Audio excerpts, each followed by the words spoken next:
मुंबई से सटे वसई विरार में दिन दहाड़े चोरों ने चलती गाड़ी से 16 लाख रुपए उड़ा लिए। नमस्कार दोस्तों, मेरा नाम है ब्रिजेश यादव। फिर हाजिर हूं एक नई कहानी और एक नए केस को लेकर।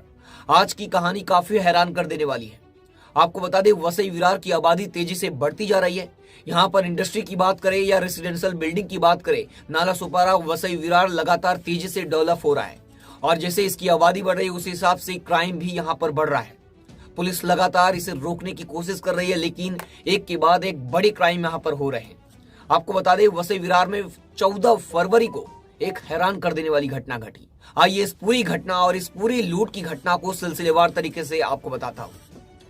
कहानी की शुरुआत विरार से होती है। विरार के फूलपाड़ा इलाके में एक 28 वर्षीय व्यक्ति रहता है जिसका नाम उत्तम उजाल है, जो एक जितेंद्र कॉर्पोरेशन कंपनी में मैनेजर है। आपको बता दें, उसकी उम्र 28 साल है और उस कंपनी में मैनेजर है जितेंद्र कॉर्पोरेशन कंपनी में। और वो कंपनी सिगरेट डिलीवरी का काम करती है, यानी सिगरेट प्रोडक्शन करती है। और जो मैनेजर है उत्तम उजाल, इसे डिलीवरी करना और पैसे का लेन देन करता था। आपको बता दें, 14 फरवरी के दिन लगभग समय था 12 बजे। 12 बजे एक टेम्पो को बुलाता है। टेम्पो में जो सिगरेट है, जो माल है, इसका कंपनी से लोड करते हैं टेम्पो में।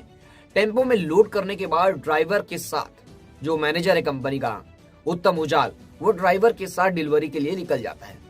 विरार, आपको बता दें, विरार से विरार फाटा होते हुए वो सीधे मुंबई अहमदाबाद से धीरे धीरे डिलीवरी करते हुए नवजीवन से वाल्यू के अंदर एंटर करते हैं। वाल्यू में विठल मंदिर के पास भी ये डिलीवरी करते हैं सिगरेट का, और वहां से भी कुछ पैसे मिलते हैं, वो भी कलेक्ट करते हैं और फिर आगे बढ़ते हैं। कुछ जगह और डिलीवरी करते हैं और फिर आगे बढ़ते हैं, और डिलीवरी करते करते ये वाल्यू पुलिस स्टेशन है उसके आगे बढ़ जाते हैं। उसके आगे बढ़ते हैं वर्धमान इंडस्ट्री के पास एक जो होलसेल है, वहां पर भी सिगरेट की डिलीवरी करते हैं। और सिगरेट की डिलीवरी करने के बाद इनके पास काफी कैश मौजूद था, और ये क्या करते हैं, सिगरेट डिलीवरी के बाद ये पूरा पैसा, जब पूरा माल खाली हो जाता है तो पूरा पैसा पीछे जाकर टेम्पो के अंदर रख देते हैं और पीछे से जो 3 व्हीलर टेम्पो है उसे लॉक कर देते हैं, यानी ताला मार देते हैं।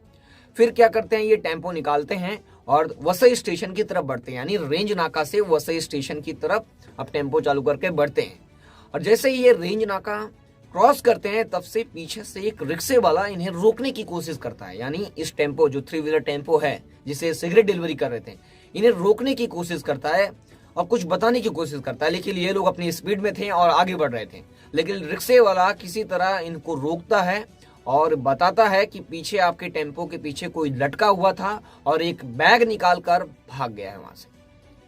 जब ये बात टेम्पो वाला सुनता है तो घबरा जाता है तुरंत, और वो तुरंत जाता है। जो टेम्पो का दरवाजा है वो तो पहले से ही खुला था, और ये देख के वो हैरान रह जाता है और पूरा देखता है कि वहां से जो कैश पैसे थे 16 लाख रुपए, वो गायब है। यानी वो रिक्शे वाला सच बोल रहा था कि कोई लटका था टेम्पो के पीछे, और टेम्पो से लटकने के बाद वो किसी तरह उस लॉक को खोला, और लॉक को खोलने के बाद जो बैग में कैश पैसे रखे थे 16 लाख रुपए लेकर, उसे फरार हो गया। अब ये देखकर मैनेजर और ड्राइवर घबरा जाते हैं और कुछ जगह कुछ और लोगों से पूछताछ करते हैं कि वो कहाँ भागे हैं। घबरा जाते हैं तो तुरंत पुलिस स्टेशन पहुंचते हैं, यानी नजदीकी जो पुलिस स्टेशन है वाली पुलिस स्टेशन जाते हैं, और वहां पर पुलिस वालों से पूरी घटना बताते हैं। और पुलिस वाले भी यकीन नहीं करते हैं, या पहली बार ये लोग बताते हैं। तो फिर पुलिस क्या करती है, कंप्लेन तो रजिस्टर्ड करती है, FIR। ये लोग बताते हैं कि 16 लाख रुपए कैश थे उसके अंदर, हमने सिगरेट जगह जगह डिलीवरी की। तो पुलिस तो FIR रजिस्टर्ड करती है वाली पुलिस स्टेशन में, और पुलिस इस केस में तुरंत इन्वेस्टिगेशन शुरू करती है। पुलिस तो पहले ये वेरीफाई करती है कि ये लोग सच बोल भी रहे हैं कि नहीं, क्योंकि 16 लाख रुपए ये लोग बता रहे हैं कैश और पीछे टेम्पो में रखा हुआ। अब पुलिस क्या करती है, पहले जाकर जहां जहां इन्होंने सिगरेट की डिलीवरी की है वहां पर पूछताछ करती है कि आपने, और यानी हर दुकान वालों से, कि कितना कैश आप लोगों ने दिया। और पुलिस उसे टोटल करती है तो पता चलता है कि इनके पास भारी मात्रा में पैसे थे, यानी पैसे थे इनके पास लाखों रुपए। अब पुलिस क्या करती है, इन्वेस्टिगेशन शुरू करती है और पुलिस सारे CCTV खंगालती है, यानी रेंज नाका का जिस जगह से एक गाड़ी निकली थी और जहां पर ये लूट की घटना हुई, जहां पे इन्हें इन्फॉर्मेशन उस रिक्शे वाले ने दिया, वहां तक पुलिस क्या करती है, पूछताछ और CCTV खंगालती है। पुलिस जब CCTV खंगालती है तो, क्योंकि CCTV खंगालना भी एक बहुत बड़ा चैलेंज होता है पुलिस के सामने, क्योंकि क्या होता है कि इतनी ज्यादा आबादी हो गई वसई विरार की, और हर मिनट में सैकड़ों गाड़ियां गुजरती हैं सड़कों से, और उस गाड़ी को पहचानना, उस घटना यानी उस क्राइम सीन को पहचानना ये बहुत मुश्किल होता है। CCTV में 1 मिनट का वीडियो निकालना और पूरा CCTV फुटेज देखना और उसमें से फाइंड करना, और हर जगह का सीसीटीवी फाइंड करना ये एक और बड़ा चैलेंज हो जाता है। तो पुलिस जहां से टेम्पो निकला था और रेंज नाका तक सारे सीसीटीवी खंगालती है और सारे सीसीटीवी को एक एक करके देखती है।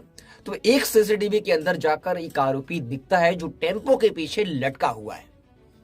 पुलिस को इस केस में एक लीड मिल जाती है, क्योंकि इस टेम्पो के पीछे एक लटका हुआ एक युवक दिख रहा है जो लटका हुआ है, और वो जो लॉक है उसे तोड़ने की कोशिश कर रहा है। सीसीटीवी में दिख रहा है, आपको सीसीटीवी में इमेज भी दिखा दूंगा मैं जो मिली है। आपको बता दें, अब पुलिस के सामने इसका तो जो तस्वीर है यानी सीसीटीवी तो मिल गई है, यानी ये क्लियर हो गया था लूट की घटना को यानी चोरी की घटना को अंजाम दिया गया है, वो भी चलती टेम्पो के पीछे खड़ा होकर अंजाम दिया गया है। अब पुलिस क्रिएट करती है, पूरा सीन ये था कि ये लोग पहले से जानते थे कि इसके पास कैश है, और ये लोग पहले से इन्हें जानते हैं टेम्पो वालों को कि इनके पास भारी मात्रा में कैश होता है, और ये कई दिन से इनको देख भी रहे होंगे। पुलिस के ये अंदेशा है। अब पुलिस क्या करती है, पहले तो सीसीटीवी खंगाल चुकी है, अब पुलिस पूछताछ शुरू करती है, और जो रिक्शे वाला है जो और आगे की भी सीसीटीवी खंगालती है कि जब ये टेम्पो से उतरे तब कहाँ गए। तो दिखता है पुलिस को ये पता चलता है कि टेम्पो से उतरने के बाद एक बाइक वाला आया, बाइक सवार के पीछे ये बैग लेकर बैठे और आगे फरार हो गए, यानी मुंबई अहमदाबाद हाईवे की तरफ बढ़ गए। वहां पर उनका एक और साथी था जो वहां रिक्शा लेकर वेट कर रहा था, उनके साथ ये लोग फरार हो गए। ये पूरा केस है। अब पुलिस इन्हें पकड़े तो पकड़े कैसे? पुलिस सीसीटीवी और मुखबिरों को एक्टिव करती है, और फिर पुलिस को सूचना मिलती है कि ये आरोपी 3 लोग हैं और ये तीनों गुजरात में हैं इस समय। पुलिस को लगभग इस केस में इन्वेस्टिगेशन करते समय अब 15 घंटे के समय हो चुका था। अब पुलिस को सूचना मिलती है कि तीनों आरोपी गुजरात में हैं। अब ये लोग ट्रेन के रास्ते या रोडवे किस तरह गुजरात पहुंचे, अभी ये तो पूरा कंफर्म नहीं है मेरे पास अभी इन्फॉर्मेशन, लेकिन ये गुजरात में थे। अब पुलिस को सूचना मिलती है कि गुजरात के लिंबड़ी सुरेंद्र नगर में ये लोग हैं। अब पुलिस क्या करती है, वहां पर पुलिस की एक टीम जाती है और इन तीनों को दबोचने की कोशिश करती है, लेकिन ये लोग इतने शातिर थे कि पुलिस को जो एड्रेस मिला था वहां पर तो मिलते नहीं, लेकिन पुलिस किसी तरह सुरेंद्र नगर से इन्हें गिरफ्तार करने में सफलता पाती है, और तीनों को गिरफ्तार करके वाली पुलिस की टीम इन्हें वापस वाली पुलिस स्टेशन लेकर आती है, और वाली पुलिस स्टेशन लाकर पूरा खुलासा होता है कि पुलिस को 16 लाख रुपए के बारे में पूछती है और 16 लाख रुपए मांगती है। तो ये लोग 6 लाख रुपए गायब कर चुके थे, लगभग खा चुके थे, यानी खत्म कर चुके थे।